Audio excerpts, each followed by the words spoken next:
রূপার লাইফস্টাইল চ্যানেলে আপনাদের স্বাগত। আজ দারুণ একটি রেসিপি করতে চলেছি। চলুন, মাছের তেলের কাতলা মাছের তেল দিয়ে চচ্চড়ি। অনেকেই হয়তো ভালোবাসেন না, অনেকেই হয়তো ঘৃণা পান, কিন্তু একবার ট্রাই করতেই পারেন। আমি যেভাবে করছি দারুণ লাগে খেতে। এই তেল দিয়ে আমাদের বাড়ির আমার হাজব্যান্ডের এক থালা ভাত উঠে যাবে এই তেলের চচ্চড়ি হলে। তবে আপনারাও এই রেসিপিটা ট্রাই করতে পারেন। ভালো লাগলে অবশ্যই লাইক কমেন্ট করতে ভুলবেন না। আমার নতুন বন্ধুদের কাছে রিকোয়েস্ট, যারা নতুন দেখছেন আমার ভিডিওটি সাবস্ক্রাইব করে নেবেন। চলুন রেসিপিটা দেখাই। যে রেসিপিটির প্রথম উদ্দেশ্য হলো মাছের তেল। এই দেখুন, আমি কাতলা মাছের তেল নিয়ে নিয়েছি, ভালো করে ধুয়ে পরিষ্কারও করে নিয়েছি। আর 3 কোয়া মতন রসুন থেতো করে নিয়েছি। কাঁচা লঙ্কা স্বাদ মতন, যে যেরকম ঝাল খান। আর এই চচ্চড়িটা একটু ঝাল না হলে ভালো লাগে না, একটু বেশি করেই লঙ্কা নিয়ে নেবেন। পেঁয়াজ কুচি আর আলু, এর মধ্যে আপনারা বেগুনও অ্যাড করতে পারেন, তবে আমি বেগুনটা নিইনি। তেল গরম হয়ে গেছে। তেলের পরিমাণটা আমি একদমই কম নিয়েছি, কারণ যেহেতু মাছের তেল দিয়ে তেল বেরাবে, এটাই তেল কম দিতে হয়। প্রথমেই আমি রসুন থেতো করাটা দিয়ে দিলাম।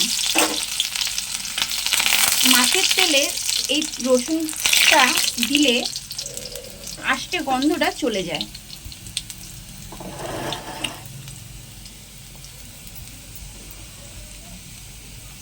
তারপর পেঁয়াজ কুচিটা দিয়ে দিলাম।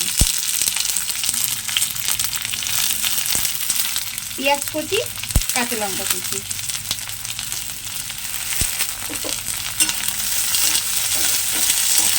একটু নেড়েই আলুটা দিয়ে দেবো।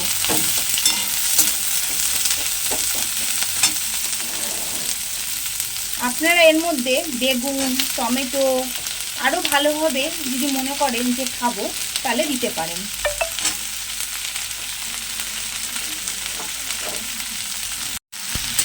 এবার এটা নাড়বো আর নুন আর হলুদ দিয়ে চাপা দিয়ে দেবো গ্যাসটা আস্তে করে। আলুটা প্রায় সেদ্ধ হয়ে আসবে, তারপর মাছের তেলটা দেবো।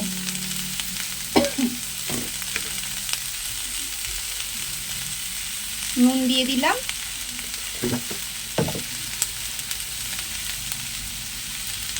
হলুদ দিয়ে দিলাম।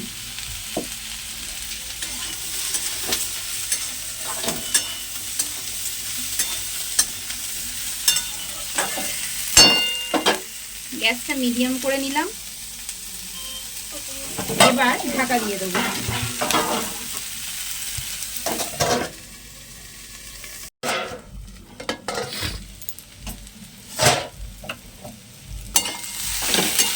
এবার মাছের তেলটা দিয়ে দেবো।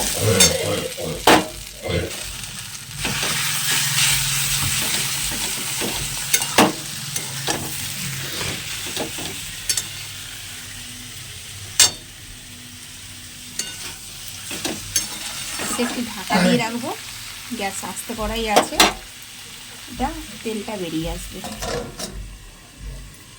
ঢাকাটা খুলি, দেখি কি অবস্থা।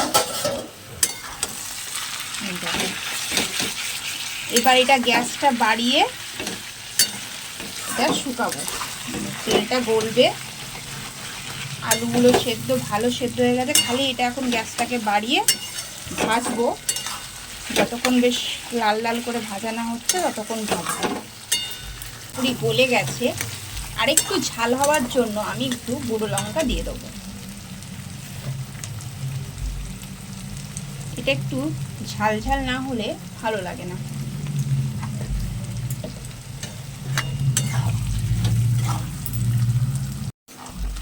মাছের তেলে সামান্য একটু তেল দিয়েছিলাম, দেখুন যেন মনে হচ্ছে কত তেল দিয়েছি। এটা রেডি হয়ে গেছে, সুন্দরভাবে ভালো করে ভাজা ভাজা হয়ে গেছে। এইভাবে আপনারাও করে খাবেন, দারুণ লাগে। গরম গরম ভাতে পরিবেশন করুন, দারুণ লাগে খেতে। অবশ্যই ট্রাই করবে একদিন। নমস্কার, সুস্থ থাকবেন, ভালো থাকবেন।